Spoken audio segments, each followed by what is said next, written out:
그런 말씀이 있죠. 가화만사성이라는 말이 있습니다. 무슨 뜻입니까? 집안이 화목하면 모든 일이 잘 되어 간다 그랬습니다. 가정만 그렇습니까? 교회도 국가도 부흥하고 잘 되려고 하면은 화목해야, 그죠? 화목해야 잘 됩니다. 부부 간에 싸우고 부모 자식 간에 싸우고 형제 간에 싸우면 그 가정은 절대 잘 될 수가 없죠. 교회도 마찬가지죠. 교회도 화목하고 평안할 때에 부흥합니다. 국가도 마찬가지입니다. 막 국가가 서로 이렇게 이념으로 또는 지역 간으로 갈등하고 막 싸우면은 결코 부강한 나라가 될 수가 없습니다. 그래서 가정이든 교회든 국가든 또 회사도 마찬가지고 부흥하고 성장하려고 하면 화목해야 됩니다. 바라는 것은 우리 성도님들의 가정에 하나님이 은혜를 베풀어 주셔서 늘 화목하고 하나님이 복을 받아 누리고 우리 교회도 평안한 가운데 든든히 서가면서 하나님의 부흥을 노래하며 나가는 복된 그런 교회로 든든하게 세워져 갈 수 있기를 예수님의 이름으로 축복합니다. 그런데 과연 어떻게 하면 우리가 화목하고 부흥 성장하면서 행복하게 가정생활도 하고 신앙생활도 하고 우리가 그런 행복한 삶을 살아갈 수 있겠는가 하는 것이죠. 우리가 지금 스가랴서를 묵상하고 있는데 스가랴서는 전체 몇 장으로 되어 있습니까? 스가랴서는 전체 보면 마지막 장이 14장까지 되어 있죠. 14장인데 전체를 두 부분으로 나눌 수 있습니다. 오늘 읽은 말씀까지 해서 1장부터 8장까지가 전반부입니다. 하나님께서 스가랴 선지자에게 8가지 환상을 보여주시고 또 대제사장 여호수아의 이런 대관식, 이런 인관하는 모습도 보여주시고 그리고 이제 이스라엘 백성을 회복시켜 주실 것이라는 말씀이 전반부 제1부가 되고요. 9장부터 14장까지는 이제 장차 메시아가 오게 되고 그 메시아를 영접하는 자는 구원받지 못하지, 영접하지 않는 자는 구원받지 못하지, 영접하는 사람들은 구원받을 것이다. 그리고 장차 미래 세계가 어떻게 될 것인가까지 예언하는 말씀입니다. 그래서 스가랴서는 구약의 계시록, 구약의 묵시록이라고도 하고 요한계시록에서 이 구약 성경 가운데 많이 인용된 부분이 스가랴서입니다. 그래서 스가랴서는 좀 중요한 이 선지서인데 오늘 읽은 이 8장 말씀은 보면 이 전반부의 결론이라 할 수 있습니다. 그래서 1장에서 6장까지 스가랴가 8가지 환상을 봅니다. 그게 주전 520년이죠. 1장 1절 다리오 왕 제2년, 페르시아의 다리오 왕 제2년 8째 달에 하나님이 이 하룻밤 사이에 스가랴에게 8가지 환상을 보여줍니다. 그 환상에 결국은 하나님께서 언제 복을 주시고 회복시켜 주신다는 내용이죠. 그리고 2년이 지난 다음에 7장 1절에 보게 되면 다리오 왕 제4년에 그러니까 주전 518년경에 이제 다시 한 2년 정도 처음 환상을 보고 나서 2년 정도 지난 다음에 하나님께서 스가랴 선지자에게 하신 말씀이죠. 특별히 7장 내용이 보게 되면은 베델 사람들이 이제 사람을 보내어서 스가랴에게 뭐라고 묻습니까? 우리가 바벨론 70년 세월 동안에 4월달, 5월달, 7월달, 10월달에 금식을 했는데 과연 계속해서 우리가 금식해야 되느냐? 바벨론 포로 생활에 돌아와서도 지금 그건 지금 17년 계속해서 우리가 4월달, 5월달, 7월달, 10월달에 금식하고 있는데 우리가 금식하게 되느냐 하는 그런 이제 질문을 합니다. 그에 대해서 하나님께서 스가랴에게 이제 응답을 해 주신 내용인데 오늘 읽은 말씀은 이 하나님께서 응답해 주신 스가랴에게 말씀해 주신 4번째 응답의 말씀입니다. 그래서 7장과 이 8장에 보면 하나님의 응답이 나오는데 하나님이 답을 해 주실 때 보면은 만군의 여호와가 말씀하시니라 스가랴에게 임하여 가라사대 이 문구가 7장에서 이렇게 7장 4절, 8절 또 오늘 이거 말씀에도 나오지만은 8장에 보면은 이 문구가 만군의 여호와의 말씀이 스가랴에게 임하여 가라사대 하는 이 문구가 10번이나 나옵니다. 같은 문구가 이 짧은 이 본문 속에 10번이나 나온다는 이야기는 그만큼 중요하고 하나님이 스가랴에 통하여서 말씀해 주시는데, 이제 4월달, 5월달, 7월달, 10월달 금식하지 말고 너희들의 그 금식이 변하여서 기쁨과 즐거움과 희락의 절기가 될 것이다. 그러니 서로 진리와 화평을 사랑하라는 그러한 말씀이죠. 그런데 우리가 여기서 질문해 볼 수 있는 건, 왜 하나님은 하나님이 택한 백성 이스라엘, 특별히 남왕국 유다는 다윗의 후손인 왕이 통치하는 구약 교회의 모습입니다. 하나님 나라의 모형이고 구약 교회의 모습이고, 세상에 있는 많은 민족 가운데 하나님이 사랑하시는 그런 민족이 유다인입니다. 그런데 하나님께서 그들에게 저주를 내리셔서 서로 원수처럼 살게 만듭니다. 그리고 나서 또 서로 대적하다가 포로로 잡혀가 가지고 70년이라는 세월을 바벨론에 가서 노예처럼 종처럼 그렇게 살게 하다가 70년이 지난 다음에 평강의 길로 인도하십니다. 여러분, 하나님의 백성이고 또 구약 교회의 모습이면, 구원받은 하나님의 사람들의 모임이라면 하나님이 이스라엘 백성을 하나님의 눈동자처럼 여긴다고 그랬는데, 왜 하나님께서 이렇게 저주를 내려서 서로, 그것도 믿지 않는 사람이나 불신자들 이방인들하고 원수처럼 지내는 게 아니라 믿는 유대인들끼리 서로 원수처럼 지내고 싸우고 대적하게 그렇게 만드십니까? 그렇지 않도록 하나님이 그렇게 화목하게 살아가도록 그래야 되는 거 아닙니까? 그것도 70년이 지난 다음에 다시 하나님이 이렇게 복을 내리시겠다 그러는데, 왜 하나님 그렇게 하십니까?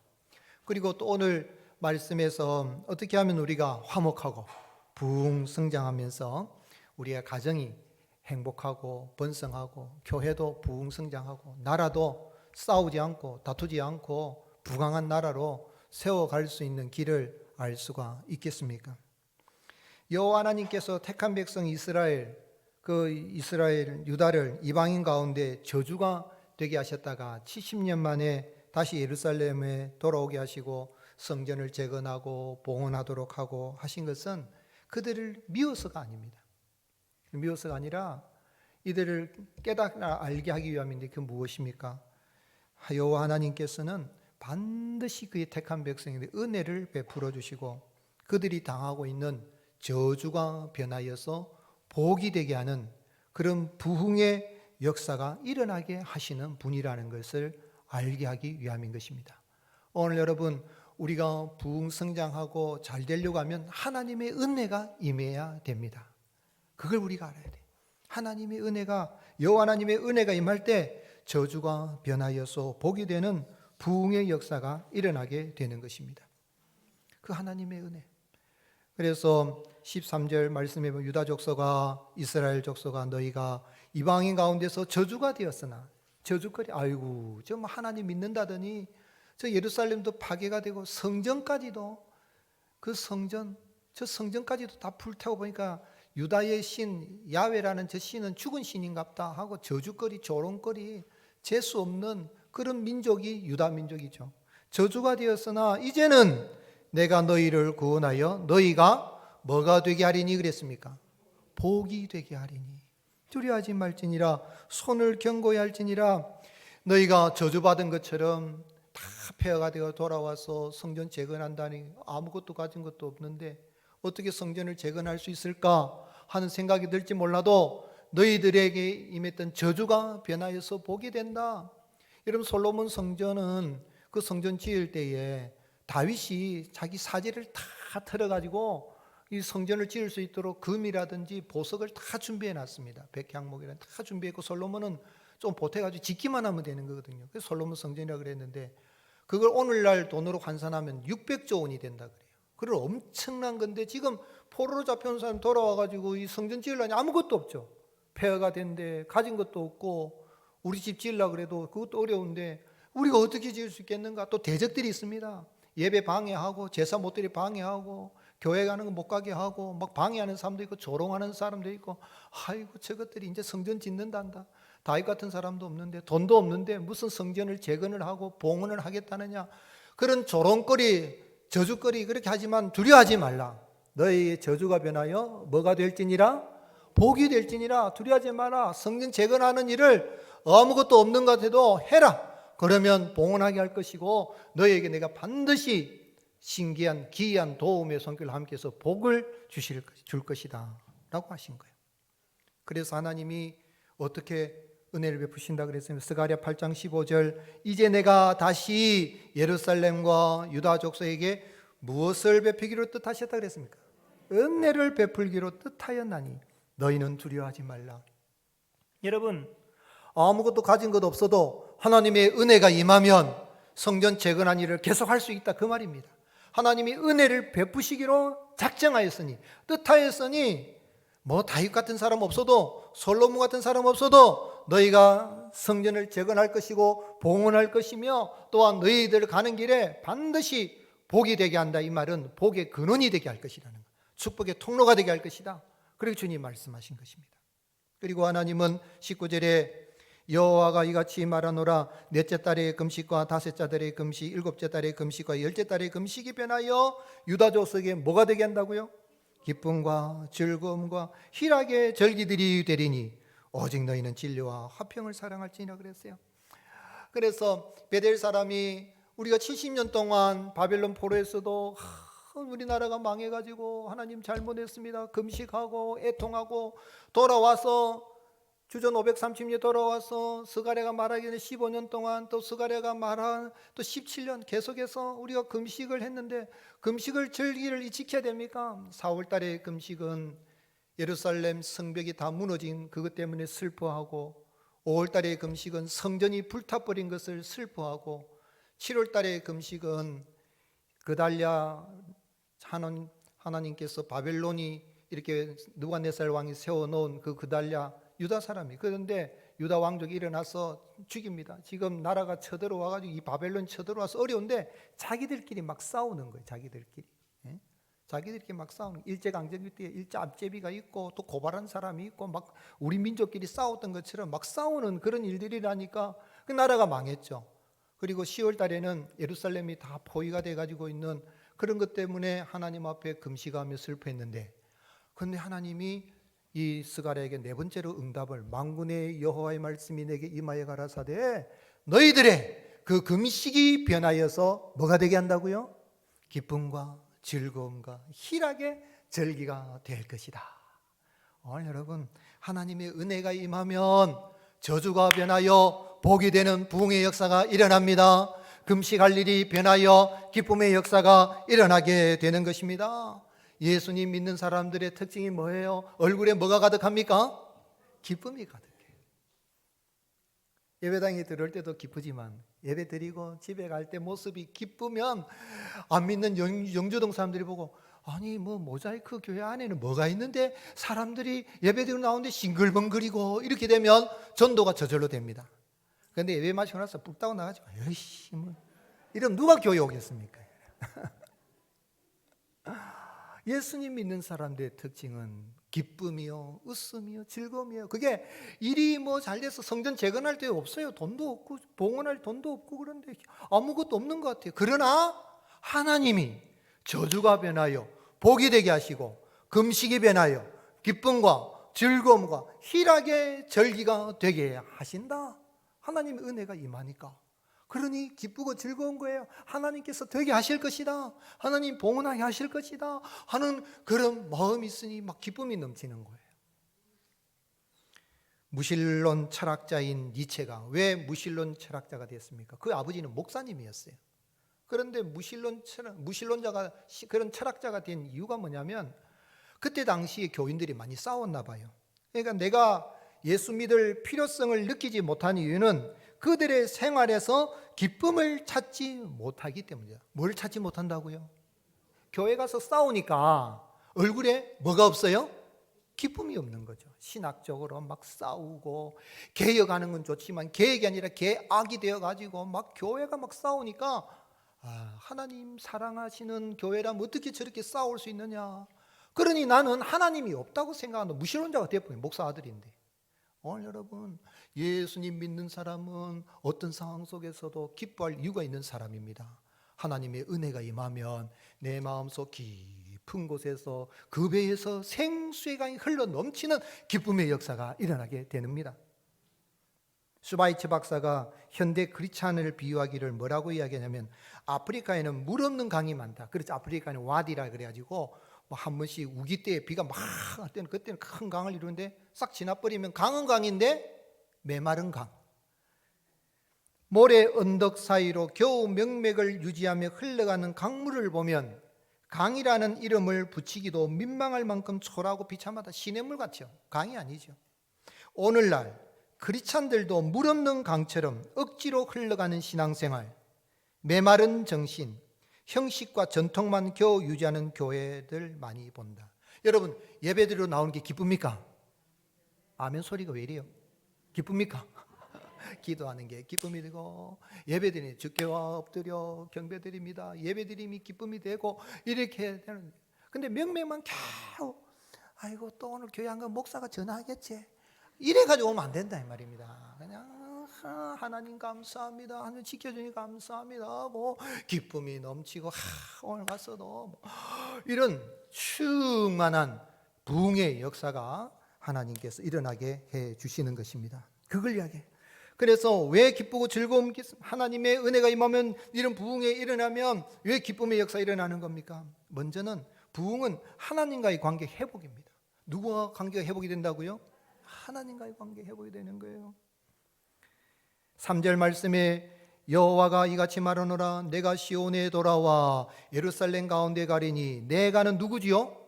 하나님. 하나님이 어디로 돌아오신다고요? 시온에, 시온은 시온성이잖아요. 예루살렘은 시온산과 그리고 이 겟세마네 동산에 있는 감람산으로 해서 탁 산 있는 그런 산인데, 하나님이 시온에 돌아온다는 거예요. 예루살렘의 가운데에 가신다는 거예요. 하나님의 백성들 가운데 가한다는 거예요. 70년 동안 하나님이 떠나가신 것 같은데 떠나가는 게 아니죠. 예루살렘은 진리의 성읍이라 일컫겠고, 만군의 여호와의 산은 성산이라 일컫게 되리라. 시온산과 감람산은 아름다운 거룩한 산, 성산이 될 것이다. 진리의 성읍이라 일컬게 될 것이다. 예루살렘 평화의 도시라는 그 뜻, 평화의 집이라는 뜻을 따라서 평화의 도성이 될 것이라는 거예요. 7절 말씀에 만군의 여호와가 같이 말하노라, 보라 내가 내 백성을 해가 뜨는 동쪽 땅에서 해가 지는 서쪽 땅에서 구원하여 내서, 어디에 있든지 다 구원하여 내서 인도하여다가 예루살렘 가운데 거주하게 하리니. 같이 읽겠습니다. 그들은 내 백성이 되고 나는 진리와 공의로 그들의 하나님이 되리라. 아멘. 누가 돌아오셨다고요? 하나님이 돌아오시고. 어디로 돌아오셨어요? 시온에 돌아오시고 예루살렘 가운데 돌아오신 거예요.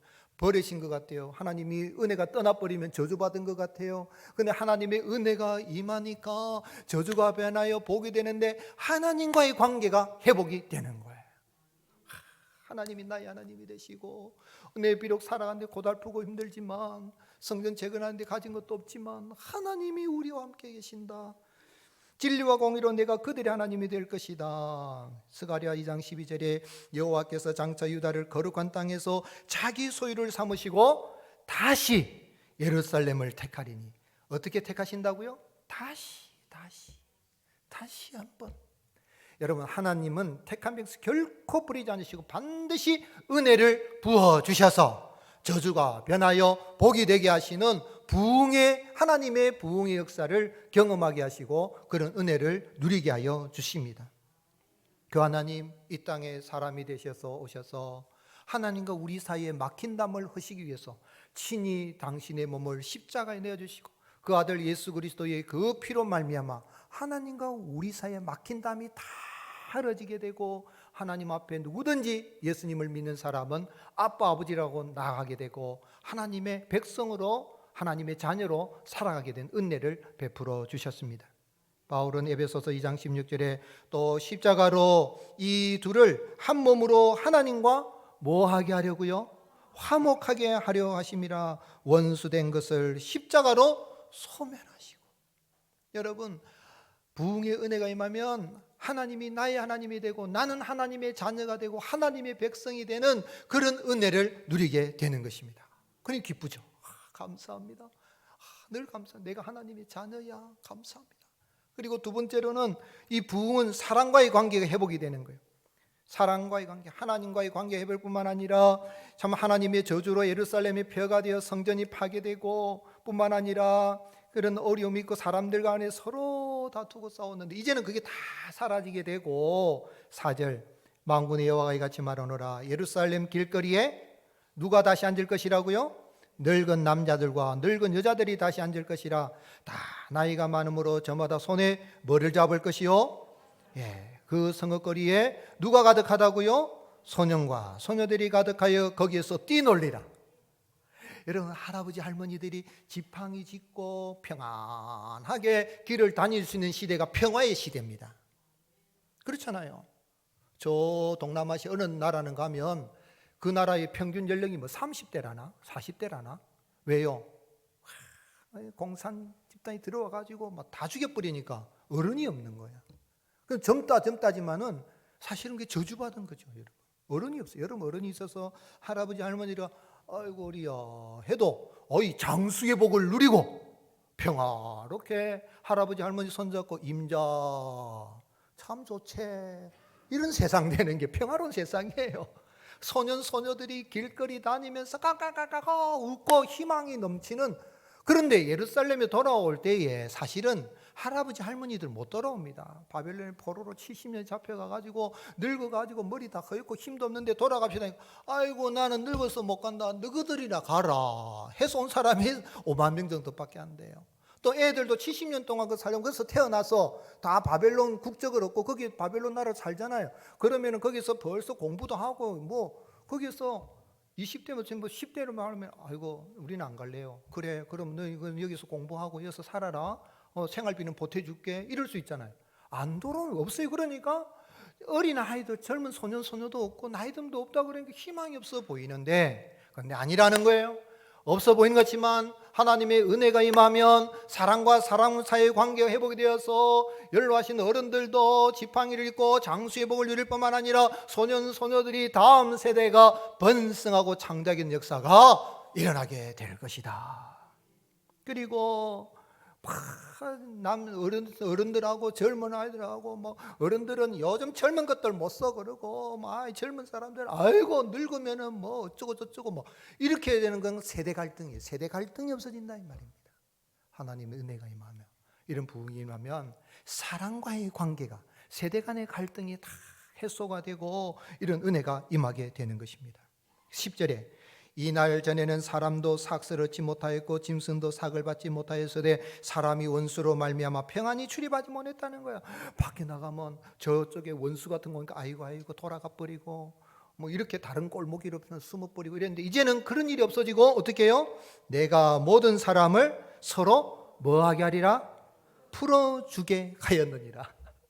오늘 여러분 인생 살아갈 때 죽기 전에 맺혀 있는 사람 푸시기 바랍니다. 아멘이십니까? 저거 두고 보자 지금 죽고 난 뒤에 두고 못 봅니다. 죽기 전에 푸시고, 교회 와서는 교회는 풀로 다니는 겁니다. 맺히지 않도록.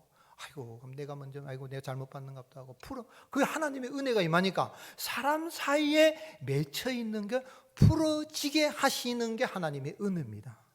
풀어주게 하였느니라. 누가 풀어주시게요? 하나님이 풀어주게 하시는 거예요. 20절에 만군의 여호와가 이같이 말하노라 다시 여러 백성과 많은 성읍의 주민이 올 것이라. 올 때는 5만 명밖에 없는 것 같은데 사람들이 모여들어서 유대인들과 이방인 사이도 갈등이 없어지고 남녀노소 갈등이 없어지고 하는 그러한 사랑과의 관계가 회복이 되는 이게 부흥인 거죠. 그러니 기쁘고 즐거운 거예요. 또한 세 번째로는 부흥은 자연 물질과의 관계 회복입니다.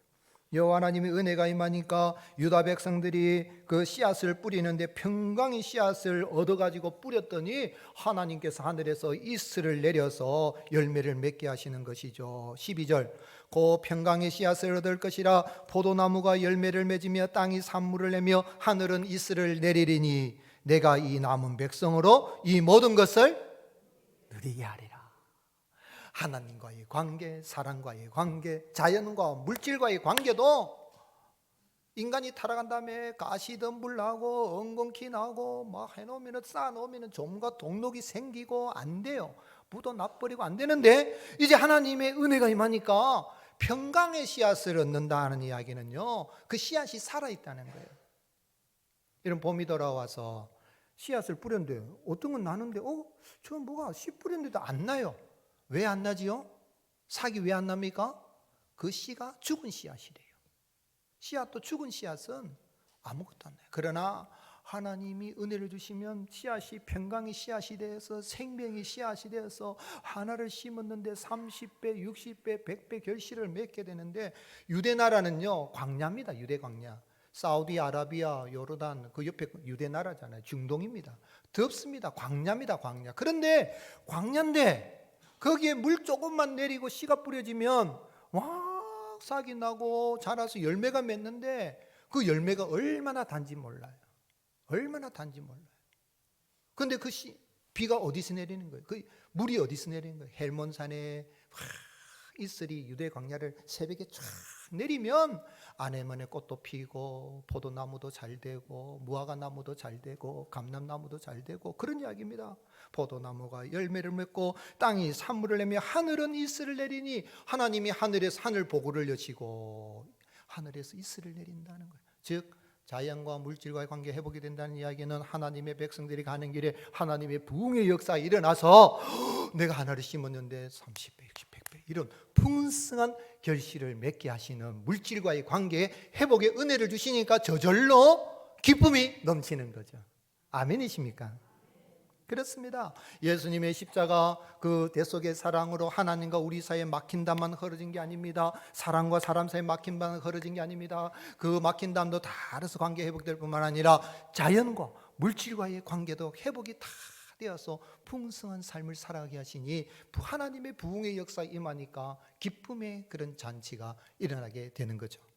오늘 여러분 예수님을 믿는 믿음으로 내 삶이 비록 고달프고 힘들더라도 그 은혜를 인해서 날마다 입가에 감사와 기쁨과 즐거움이 넘치는 복된 삶을, 하나님의 부흥을 노래하며 나아가는 저와 여러분이 되시기를 주님의 이름으로 축복합니다. 그럼 이 은혜를 받으면 우리가 어떻게 살아드려야 됩니까? 이 은혜를 받았으면 어떻게 살아야 됩니까? 만군의 여호와 하나님은 하나님의 은혜로 다시 하나님의 부흥을 경험하게 된 유다 백성들이 행할 일을 말씀하셨습니다. 그게 뭡니까? 한번 따라 하시겠습니다. 교회는 진리와 화평으로 세워지는 예배 공동체입니다. 아멘. 하나님이 너희들에게 다 저주가 변하여 너희가 복이 될 것이다. 복의 근원이 될 것이다. 그리고 금식이 변하여 기쁨과 즐거움과 희락의 절기가 될 것이니 너희는 이렇게 살아라 그랬어요. 이렇게 살면은 해주겠다는 조건이 아니라 내가 은혜를 베풀어서 너희들에게 이러한 저주가 변하여 복이 되는 나의 부흥을, 하나님의 부흥을 경험하게 할 것이니 너희는 그 은혜를 받아서 이렇게 살아라 라고 하면서 행할 일을 말씀해 주셨습니다. 16절 너희가 행할 일은 이러하니라. 너희는 이웃과 더불어 뭐를 말하며? 진리를 말하며 너희 성물에서 진실하고 화평한 재판을 베풀어라. 여러분 하나님의 은혜가 이만 감사하면요 거짓말을 적게 합니다. 여러분 살아가면서 거짓말을 멀리 하시기 바랍니다. 예. 전화 이렇게 왔는데도 전화도 누가 하면은 네 찾는데 바꿔줄까? 다 듣고 있는데 없대라 없대라 그 말까지 다 들려요. 그래 나 좀 바꿔줘. 그래 내 전화했어야 되는데 내가 늦었네 미안하네 하고 하면 끝나요. 그런데 없대라 없대라 하면 또 나중에 거짓말이고 또 거짓말 만들어야 되고 조그마한 거짓말도 안 하고 내가 조그만 거짓말 해도 마음에 걸리잖아요. 진실하게 살아갑니다. 재판도 화평한 재판을 베풉니다. 17절에 마음에 서로 해하기를 도모하지 말며 거짓 맹세를 좋아하지 말라. 이 모든 일은 누가 미워하는 것이라? 하나님 미워하는 거예요. 정직하게 사는 게 여러분 두 다리 쭉 뻗고 삽니다. 거짓말하고 나면 아이고 그 들키면 어쩌노. 그 마음까지 다 알고 다 들킵니다. 여러분 누가 보고 계셔요? 하나님 보고 계십니까? 그렇기 때문에 또 우리가 서로 회하기를 이왕이면은 모이면은 어떻게 도와줄까 이래야 되지. 저거 어떻게 되는가 한번 보자. 저거 어떻게 하면 올무를 걸릴까. 예수님을 잡아 죽이려고 대제사장 서기관 바리새인들이 모의를 하고 예수님에게 덫을 놓는 것처럼 이렇게 하는 건 나쁜 거예요. 그건 하나님의 은혜가 없는 시대의 모습이죠. 하나님의 은혜를 받았으니 너희들의 금식이 변하여 기쁨과 즐거움과 희락이 되었으니 19절 하반절 말씀 보면 만군의 여호와가 같이 말하노라. 넷째 달의 금식, 다섯째 달의 금식, 일곱째 달의 금식, 열째 달의 금식이 변하여 유다 족속의 기쁨과 즐거움과 희락의 절기들이 되리니. 다 같이 읽겠습니다. 오직 너희는 진리와 화평을 사랑할지니라. 아멘이십니까? 그렇죠. 하나님의 은혜를 받아서 이미 우리는 하나님과의 관계가 회복이 되고 사랑과의 관계가 회복이 되고 자연과 물질의 관계가 회복이 되어서 하나님의 자녀가 된 줄로 믿으시기를 주님이 축복합니다. 그렇다면 진리의 성읍에 사는 진리의 백성이 된 진리를 말하고 그러면서 동시에 화평을 말해요. 진리와 화평, 진리와 사랑을 말. 옳고 그름을 따진 게 진리잖아요. 그걸 이야기하다 보면 사랑이 울고 사랑을 또 이야기하다 보면 진리가 울 수 있는데 이게 잘 조화 있는 삶을 사는 거예요. 사랑은 진리와 함께 기뻐한다 그랬는데 진리와 화평을, 진리를 도모하면서도 화평이 울지 않도록 화평도 같이 도모하고 진리와 화평을 사랑하라 그러는 거죠. 하나님을 외면하고 우상을 섬기고 율법을 지키지 않은 유다 백성들이 저주를 받았을 때는 영반대의 삶을 살았어요. 서로 그냥 불쌍히 여기지 않고 고아 가분 나그네 궁핍한 자를 압제하고 악을 도모하고 하나님 말씀 듣기를 싫어 하나님께 등을 돌리고 살아가는 거 하는 저주받은 모습이지만 하나님 은혜를 받아서 하나님과 관계 회복이 되고 사랑과의 관계 회복이 되고 물질과 자연과의 관계 회복이 되고 주님 감사합니다 하면 내 삶 속에서 이 진실과 진리와 화평을 실천하여서 그것으로 교회를 예배 공동체로 세워가는 겁니다. 유대 나라를 그들이 하나님이 기뻐하시는 그러한 진실 공동체로 사랑 공동체로 살아간 것처럼 예수님 믿는 사람들은 하나님 예배하는 예배 공동체를 세워가기 위해서 서로 진실과 화평을 실천하는 거죠.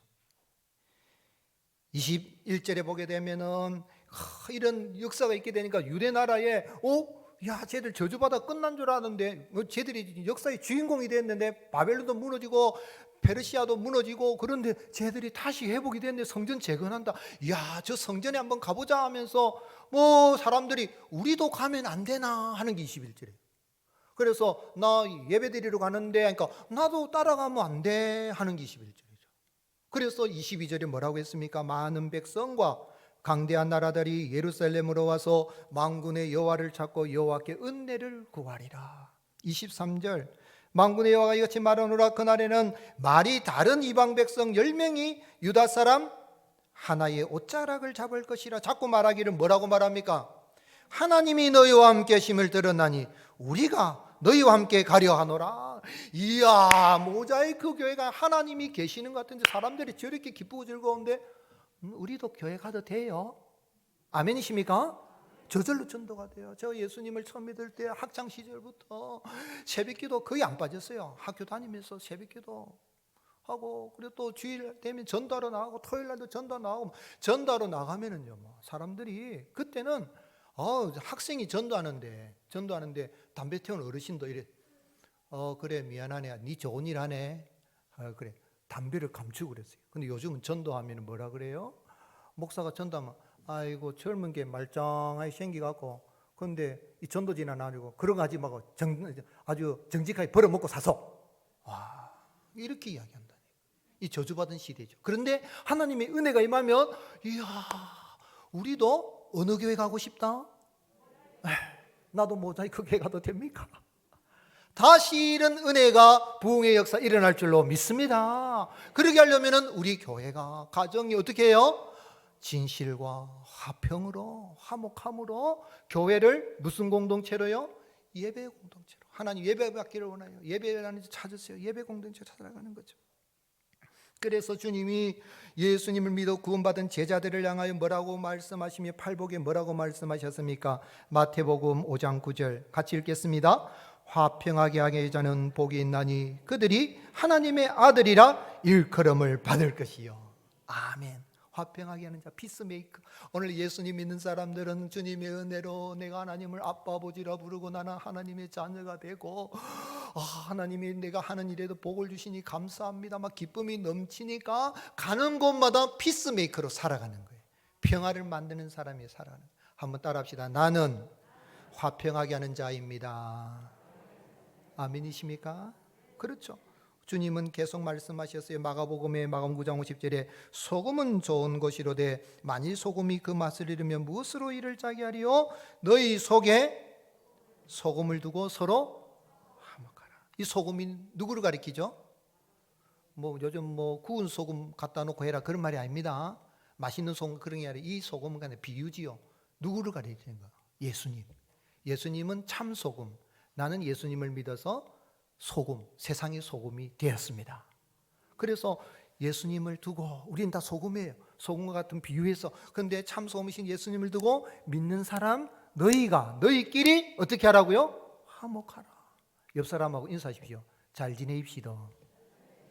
예.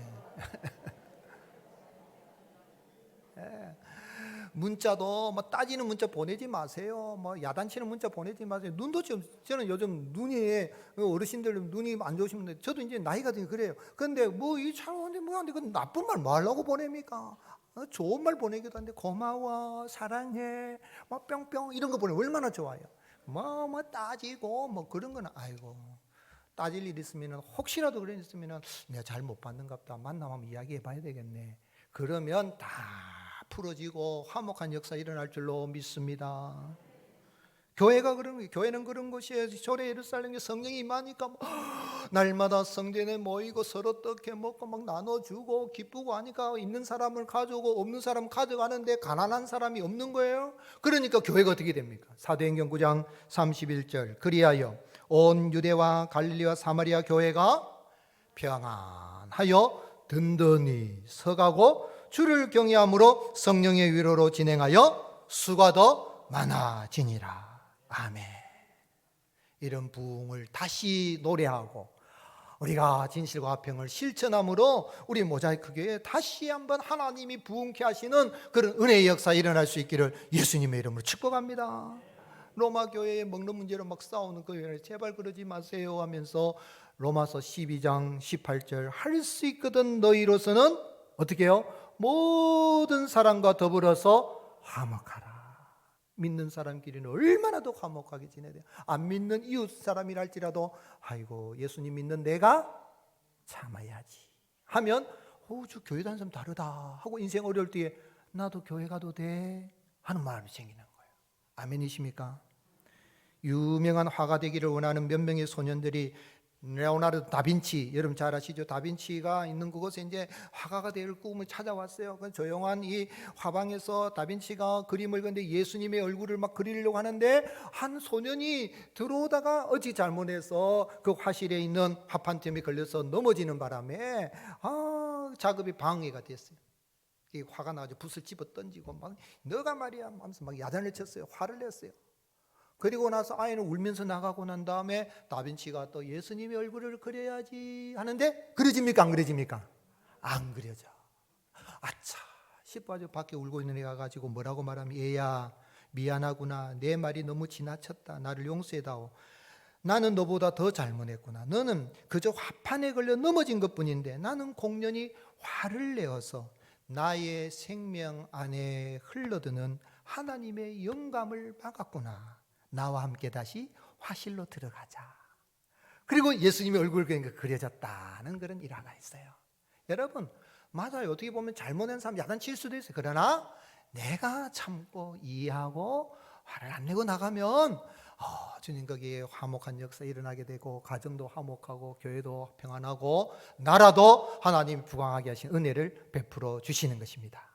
이한주환도 하나님의 은혜로 저주가 복이 되게 하신 주님 감사합니다 하고 가는 곳마다 우리가 진실과 화평을 실천함으로 우리가 예배자의 삶을 살고 교회를 예배 공동체 세우고 많은 사람들을 주께로 돌아오게 하는 구원의 역사가 있는 세상 나라 가운데 하나님의 나라를 세워가는 저와 여러분이 되시기를 예수님의 이름으로 축복합니다.